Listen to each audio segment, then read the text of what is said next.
오늘은 해피엔딩 프로젝트 네 번째 마지막까지 잘 사는 삶이라는 제목으로 함께 말씀을 나누겠습니다. 이번 2월달 우리는 죽음에 대해 묵상하고 있습니다. 죽음과 임종 그리고 장례, 크리스찬들은 과연 어떻게 죽어야 할 것인가, 또 우리의 지식이나 철학, 학문으로 극복할 수 없는 인간의 죽음의 문제를 우리 성경을 통해서 알아본 지난 한 달간이었습니다. 그리고 지금 우리 대한민국은 죽음 혹은 공포, 질병, 전염 이런 단어에 지금 매몰되어 있습니다. 지난 1월 달을 다시 돌아가 보면 1월에 우리는 이웃을 섬기는 봉사자가 되자라고 하며 어떤 삶이 과연 잘 사는 삶인 것인가에 대해서 함께 말씀을 나누었습니다. 그때에 잘 사는 삶의 여러 가지를 말할 수 있지만 함께 잘 살아야 된다. 그런데 그 함께의 테두리 안에 누가 있느냐 하면 당연히 이웃이 있고 환경도 있음을 말씀드렸습니다. 그래서 아마 기억하실 거예요. 산천어 축제를 얘기하면서 우리가 석탄연료 줄여야 되고 일회용품 줄여야 된다, 이 말씀을 드렸습니다. 환경의 문제는 곧 우리의 문제고 우리가 직면하고 있는 역사적인 문제이기도 합니다. 그리고 그것은 이웃나라의 문제가 결코 우리와 무관하지 않다는 것을 의미하기도 하지요. 가까운 나라 중국엔 지금 우한에서 시작된 이 코로나19 때문에 벌써 2,000명 가까운 사람들이 공식적으로 사망했고요. 한 개의 도시가, 인구 1,000만이 넘는 그 대도시가 지금 죽음의 도시가 되었습니다. 여기에 대해 우리가 갖고 있는 생각과 입장, 조금은 다양할 수도 있겠으나 분명한 것은 죽음은 멀지 않고 우리의 실존이고 현실이고 언제나 닥쳐올 수 있음을 정말 깨닫는 하루하루입니다. 하나님은 우리가 잘 살기를 원하시는 줄로 믿습니다. 또한 하나님은 우리가 잘 죽기도 원하십니다. 지난주에도 살펴봤지만 정말 잘 죽는 것이라는 건 잘 사는 것과 한 몸을 이루고 있습니다. 그리고 그 잘 산다라고 하는 의미는 다른 것보다도 함께 더불어 잘 사는 것과 함께 이웃도 환경도 더불어 살아가야 되지만 그 무엇보다 예수 그리스도와 함께 사는 것이 진정한 의미의 잘 사는 삶인 줄로 믿습니다. 그러니 사탄은 우리를 잘 사는 삶으로부터 분리해서 우리를 멸망시키는 것이 사탄의 목적입니다. 그래서 이 사도 바울이 있었던 초대교회 교인들에게 사탄이 임했던 여러 가지 노력이 있는데 그걸 이렇게 말합니다. 환난, 곤고, 박해, 기근, 적신, 위험, 칼, 즉 눈에 보이는 위협을 통해서 예수 그리스도로부터 떨어지게 하는 것. 너는 예수 믿으면 죽는 거야. 너는 예수 믿으면 우리 민족에서 끝이야. 이렇게 위협하고 실제로 위해를 가하는 방법을 통해 초대교회는 사단의 시험을 받았습니다. 그런데 사탄은 같은 목적을 위해서 다양한 방법을 쓰는데요. 우리를 예수 그리스도로부터 떨어뜨리려는 거예요. 그래서 기독교가 국교가 된 로마 시대 때는 오히려 반대적 상황이 옵니다. 박해는 사라지고 교회가 부요해지는 거예요. 사탄은 오직 동일한 목적, 우리를 그리스도로부터 떨어뜨리게 하기 위해서 때로는 박해를 하기도 하지만 때로는 풍요로움을 주기도 합니다. 역설적이게도 그 풍요로움 때문에 교회가 돈이 쌓이고 안정적이고 세상의 부와 명예를 추구하면서부터 교회는 타락하게 됩니다. 타락한 교회는 예수 그리스도와 떨어지게 되는 것이죠. 이에 반대해서 나온 것이 우리 개신교회, 프로테스탄트입니다. 우리는 원래적인 잘 사는 삶, 예수 그리스도와 동행하는 성서적인 삶으로 돌아가자라고 해서 시작된 교회가 바로 개신교회입니다. 그런데 오늘날도 역시 사탄은 다른 방법으로 우리를 예수 그리스도로부터 떨어뜨리게 하고 있습니다. 아마 많이들 보셨을 거예요. 뉴스와 방송을 통해서 충격적인 모습들 많이 보셨을 겁니다. 또 지금 우리 같은 대한민국에 살지만 대구광역시와 경상북도에 있는 분들이 지금 겪고 있는 경험은 사상 초유의 일입니다. 최근에 뉴스에 매일마다 나오는 대명역에 있는 신천지 건물이라든가 또는 무슨 마트라든가 이런 동선들을 보면 제가 17년 동안 살았던 그 대구광역시 너무도 익숙한 곳이고 제가 참 잘 알고 신방 다녔던 곳입니다. 마음이 아프죠. 지금 대구에는 상태가 어떠냐라고 하면 개인적으로는 우울증에 가깝고요. 사회 전반적인 분위기는 거의 패닉 상태, 아노미 혼란의 상태입니다. 뭐 그렇게 호들갑 떨 필요 뭐 있나라고 혹시 생각하시는 분들이 있다면 실제 존재하는 바이러스도 있지만 사람들이 갖는 공포심이라고 하는 것은 여러 사람이 공포심을 가질수록 더 무서워지는 것입니다. 아마 지금 우리 춘천도 우리 하루 이틀 사이에 지금 달라져 있는 상황을 보시면 잘 아실 겁니다. 자, 그런데요. 최근에 저한테 이제 많이 연락이 오죠. 그거 하는데 제 예상을 뒤집는 일들이 생겼습니다. 뭐 외출을 좀 안 하면 되지. 학교도 다 방학을 하고 뭐 이랬는데 조심하면 조금 낫겠지라고 생각했는데 어느 정도냐 하면 현재 대구에는 택배 기사가 들어가질 않습니다. 필요한 생필품을 사기 위해 마트나 시장, 마트도 지금 폐쇄가 됐어요. 마트도 못 가고 시장은 왠지 두렵고 그래서 소위 말해 비대면 방식의 쇼핑을 하려 해도 오지를 않는 거예요. 대구는 한국 전쟁 때 북한군이 들어가지 않았던 도시입니다. 그래서 대구에는 100년 넘은 교회들이 많은데요. 선교 역사가 오래된 지역이죠. 그래서 일제강점기에도 한국 전쟁 때도 주일 예배를 쉬어본 적이 없는 교회가 지금 이 시간 대구에 있는 100명 이상 있는 교회는 모두가 예배를 드리지 않고 있습니다. 교회가 한마디로 폐쇄된 겁니다. 여러분, 이것은 120년 한국 개신교회가 한 번도 경험해보지 못한 일입니다. 생각조차 해본 적이 없는 상황입니다. 어떤 형태로 위중한 것이냐 하면 적을 가늠할 수 없는 상황이라는 거예요. 차라리 칼을 든 일본 순사나 총을 든 북한군이 오히려 상대하기가 명확했다는 겁니다. 그러나 이 바이러스는 그렇지 않은 거예요. 이것은 우리가 소위 말해 죽으면 죽으리라 하는 신앙을 가지고 대할 수 있는 상황이 아니라는 게 문제의 핵심입니다. 예배를 드리지 말라는 게 아니죠. 여러 사람이 모이지 말라는 겁니다. 앞으로 이 사태는 장기화될 가능성이 상당히 높습니다. 그리고 한국 사회는 물론이고 중국, 일본을 포함한 동아시아의 문화적 형태를 바꿀 가능성도 있습니다. 사람이 많이 모인 곳이나 혹은 사람을 직접 대면하는 일을 꺼리거나 예절 자체가 달라질 가능성도 있고요. 이미 중국은 한 달 만에 경제 규모가 10% 내려앉았다는 보도가 있습니다. 대한민국의 활력도 경제력도 많이 후퇴할 가능성이 있습니다. 그럼 무엇보다도 위축되어 있는 이 심리 상태, 두려워하고 사람을 꺼려하고 사람 있는 데 가길 싫어하는 이 마음의 위축을 회복시키는 것은 아마도 시간이 많이 걸리리라 예상해 봅니다. 우리 교회도 여기에 준하여 오래전부터 저는 개인적으로 이 사태를 주의해 보면서 교회에 미칠 파장과 우리 교회의 대책을 어떻게 해야 될까 고민하고 기도해 왔습니다. 그리고 이것을 두 단계로 나누어서 생각했습니다. 첫째는 확진자가 나오는 단계. 두 번째 단계는 사회 감염의 단계입니다. 지금 대구에서 일어나고 있는 일이지요. 그런데 지금 춘천은 사회 감염의 단계가 아닌 확진자 발생의 단계입니다. 제가 한 두어 번 말씀드린 것 같아요. 우리에게 있어서 이 코로나19를 대처하는 몇 가지 원칙이 있는데요.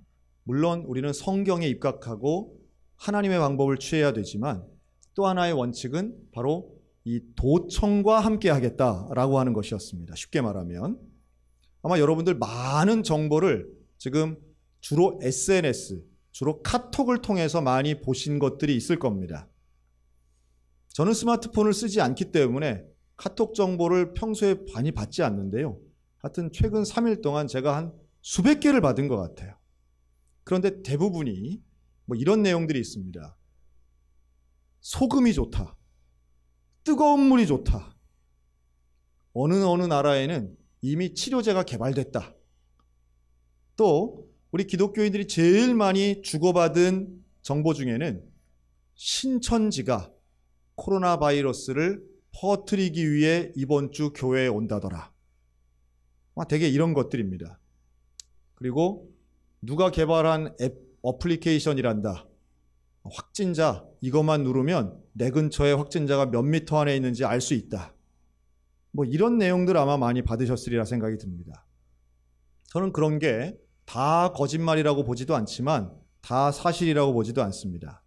중요한 것은 결정을 내릴 때는 사실과 정보가 중요한데요. 그 어떤 정보를 신뢰할 것인가라고 할 때 정한 원칙은 전국 규모의 신뢰할 만한 언론사가 반복적으로 말하는 정보와 또 하나 도청과 시청을 위주로 한 행정기관에서 말하는 정보를 신뢰해서 적극 협조하는 방향으로 결정하는 것. 이것이 제가 갖고 있었던 원칙이고요.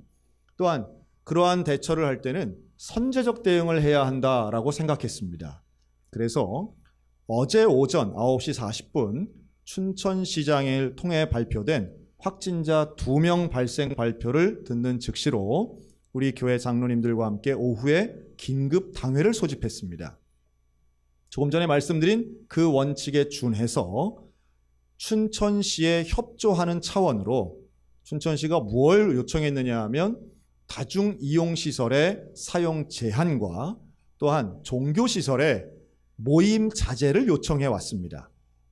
여러분 아마 최근 보셨을 거예요. 서울에 있는 박원순 서울시장이 서울에 있는 신천지 교회 전체를 폐쇄 명령을 내렸습니다. 저는 그것을 상당히 충격적으로 봤습니다. 왜냐하면 특정한 교회를 시장이 행정명령을 통해 폐쇄시킬 수 있구나라는 걸 봤습니다. 그 교회가 이단이기 때문에 폐쇄한 게 아니에요. 전염병의 감염 가능성 때문에 폐쇄를 시킨 겁니다. 그리고 여기에는 여론이나 국민 정서 그 누구도 반대하는 여론을 찾아볼 수가 없는 상황입니다. 그렇다면 똑같은 상황이 만약 우리 교회에서 이 전염성 있는 확진 환자가 다수 나온다고 하면 대번에 우리는 폐쇄 명령을 받을 수 있구나라는 생각을 한 겁니다. 우리 교단은 신앙을 지키기 위해 교단의 폐쇄 명령을 일제강점기 때 받았던 유일한 교단입니다. 그런데 그때와 지금이 상황이 완전히 다릅니다. 지금은 우리의 신앙을 지키기 위해 사회의 분위기를 부정하거나 무시해서는 안 된다라고 하는 겁니다. 그래서 우리는 대안을 찾아야지요. 신앙을 지키면서 이 사회를 섬길 수 있는 대안과 방법을 찾아야 된다라고 하는 겁니다. 더더군다나 이웃을 섬기는 봉사자가 돼야 되는 올해 우리의 입장에서는 그러한 대안을 찾는 건 너무도 중요합니다. 대구에 있는 많은 교회들이, 대부분의 많은 대형 교회들이 오늘 주일 오전을 교회 문을 닫았습니다. 여러분 이것은 보수적인 그러한 교단들이 이런 결정을 내리는 것은 정말 죽기보다 싫었던 일임을 저는 알고 있습니다. 그리고 이러한 일에 대해 마음의 죄책감과 부담감을 갖고 있는 것도 역시 사실입니다. 오히려 지금 대구 경북에 있는 교회들은 현재 주일 예배를 드리고 있는 우리를 너무너무 부러워하고 있습니다. 주일 예배를 지킨다는 건 우리에게 생명과도 같은 일이죠. 그런데 지금 상황은 우리를 통해 복음이 아닌 전염성이 전파될 가능성이 있다라고 하면 우리는 이웃을 섬기는 마음으로 우리의 예배 형태와 모임의 형태를 양보할 수 있어야 된다라고 하는 결정을 내렸습니다.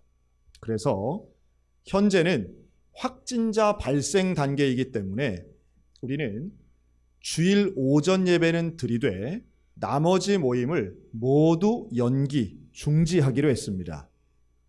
여기에는 오늘 오후 예배부터가 들어갑니다. 그리고 새벽 기도회, 수요 예배, 금요일 기도회까지 중지하기로 했습니다. 또 원례회를 포함한 모든 모임과 회의도 역시 하지 않습니다. 사랑누리학교, 카페, 아카데미 모임도 중지하기를 결정했습니다. 쉽지 않은 결정이지만 신속함이 필요하고 또한 현재의 이런 분위기를 어쨌든 막아야 하는 협조해야 되는 필요성도 있었기 때문에 내린 불가피한 결정이었습니다. 아마 오늘 안 나오신 많은 분들, 오늘 오히려 일부 예배 참 많이 오셨더라고요. 지금 우리의 심정이 그렇게 남들과 붙어 앉아 있고 우리 교회와 같이 많은 인원이 모이는 교회들은 그러한 두려움과 부담감이 있을 수밖에 없는데 이것을 앞으로 잠정 2주간 모든 모임을 중지하면서 추이를 보려고 합니다. 제가 기대하는 바는 이번 기회를 통해 어차피 개학도 연기된 아이들, 어린이집도 못 가는 지금 유아들 함께 가정예배 드리는 기회로 삼으셨으면 좋겠습니다. 그리고 가정에서 어쨌든 영상은 올릴 테니까요. 새벽 시간이 아니더라도 그것을 가지고 함께 가정예배를 드릴 수 있는 기회를 삼으셨으면 좋겠고, 예배를 함께 드리면서 옆에 채팅창도 있더라고요. 그 채팅창에 지금 누가 함께 예배를 드리고 있다는 것을 올려주시면 공동체성이 약간은 회복되지 않을까 하는 생각도 해봅니다. 이 기간이 길지 않기를 간절히 바랍니다. 그러나 또한 하나님의 말씀은 분명하게 우리에게 약속해 주십니다. 우리가 하나님의 은혜로 넉넉히 이기느니라. 주의 약속은 분명합니다. 고난과 아픔과 괴로움은 있을지라도 결국 하나님이 승리하시고 십자가가 승리하며 주의 은혜가 우리 가운데 승리의 은혜를 주실 줄로 믿습니다. 저는 우리 대한민국 역사도 비슷하다고 봅니다. 한국 전쟁과 광주 민주화 운동을 제외하고 한국 사회에서 가장 큰 인명사고를 냈던 사고는 1995년에 있었던 삼풍백화점 사고입니다. 삼풍백화점 붕괴 사고는 유례를 찾아볼 수 없는 502명의 사망자를 냈던 사고였습니다. 부상자를 포함하면 총 1,500명이 사상했습니다. 일순간에 일어났던 사고입니다. 저는 개인적으로 그 지역에 살았고 그곳에 있는 고등학교를 다녔기 때문에 삼풍백화점 앞을 거의 매일마다 왔다 갔다 했습니다. 가장 화려하고 가장 고급 백화점이었기 때문에 그 건물이 무너진 것은 지역민들에게 얼마나 큰 충격이었는지 모릅니다. 그런데요, 이 삼풍백화점이 무너진 건 분명 슬프고 안타까운 일이었지만 그 사건을 통해서 대한민국은 응급의료체계를 만들 수 있었습니다. 전국 단위의 응급의료체계가 그 이전에는 존재하지 않았다는 거예요. 그리고 응급구조사라고 하는 직책이 새롭게 생긴 것은 바로 삼풍백화점 붕괴 이후입니다. 법률적인 지원도 그때부터 이루어져서 새로운 차원의 응급의료구조가 갖게 된 거죠.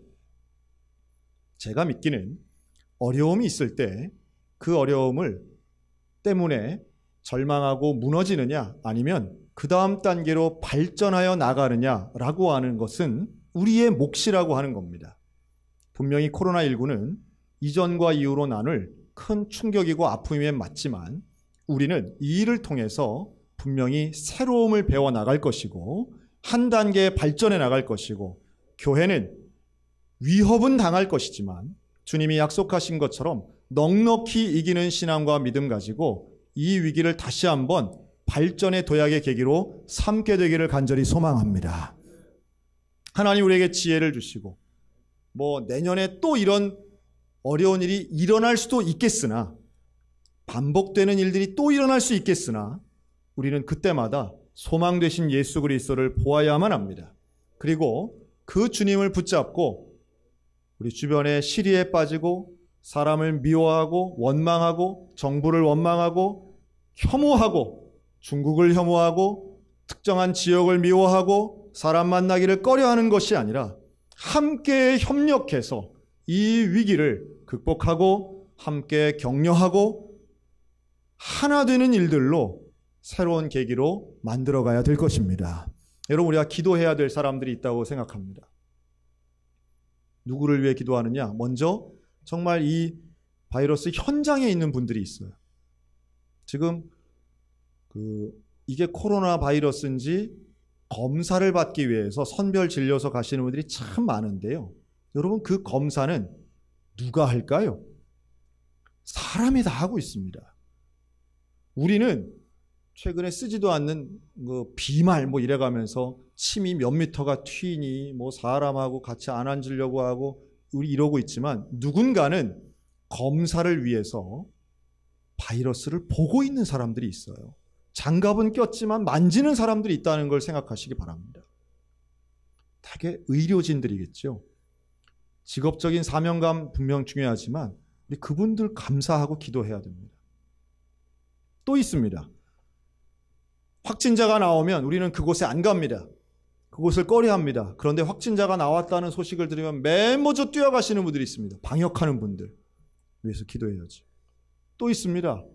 제가 볼 땐 요새 기자들 정말 대단하신 것 같아요. 기자들. 청도 대남병원 우리 어디 있는지 알지도 못했는데 기자들은 거기 앞에 가서 마이크 들고 다 얘기하고 있잖아요. 그리고 우리 교회 지연방송국 근무하는 이광수 집사님 계시는데 어제 연락이 왔어요. 목사님, 신천지 교회에 있습니다. 거길 왜 가요? 거기 확진자가 나왔기 때문에 가는 거예요. 취재를 위해서 가야 되는 거예요. 카메라 들고 가는 겁니다. 찾아가요. 누구는 피하는데 누구는 뛰어들어가는 거예요. 그럼 기도해야 되지 않겠습니까? 우리가 미워하고 혐오할 것만이 아니라 누군가는 지금 목숨을 걸고 이 상황을 개선시키기 위해서 헌신하고 있는 분들이 있다는 걸 알아야 되고요. 우리 교회의 역할도 분명합니다. 인간의 노력도 물론 중요하지만 인간의 노력 그보다 더 큰 하나님의 섭리가 있지 않고서는 이러한 사태가 조기에 끝나지 않을 거라는 걸 우리 잘 알아요. 한 사람만 협조하지 않아도 얼마든지 위기가 반복되고 더 커지는 걸 보게 됩니다. 대구를 위해서도 기도해 주시기 바랍니다. 영상으로 부득이 교회를 드려야 하는 그러한 지역교회들의 아픔을 우리가 함께 가지고 기도했으면 좋겠습니다. 또 우리 교회에도 면역력이 약한 분들 참 많이 계신데 우리 교우들을 위해서 기도하고요. 당연히 우리 춘천에 있는 정말 두려움에 떨고 있는 많은 사람들, 특별히 지금 복지시설이라든가 체육시설 모두가 지금 문을 닫았습니다. 이러면 조금 있으면 병원에 확진자 있으면 응급실이 문을 닫지 않습니까? 이러면 아파도 갈 데가 없고 또 도움을 청해도 도움받기가 어려운 상황이 될 가능성이 많습니다. 이럴수록 지혜가 필요하고요. 또 과도한 공포는 필요 없겠으나 용기도 좀 있어야 될 겁니다. 처음 경험해보는 일이기 때문에 경험치가 없으니 해야 할 일에 대해 잘 모르는 것도 사실입니다. 하지만 분명한 건 이겁니다. 최소한 우리 기독교인들에게 있어서 생명의 주관자는 여호와 하나님이시고 그 하나님께서는 우리가 잘 살기를 원하시며 마지막까지도 주의 사랑을 붙잡고 끊어지지 않는 예수 그리스도와의 관계와 영성으로 우리는 결국 넉넉히 이기게 될 줄로 믿으시기 바랍니다. 그 믿음 가지고 두려움과 공포를 극복하며 모두를 사랑하는 마음으로 협력하고 협조하고 그래서 이 위기를 함께 극복해 나가는 마지막까지 끝까지 온전한 삶을 살아가는 우리 모두가 다 되시기를 주님의 이름으로 축원합니다.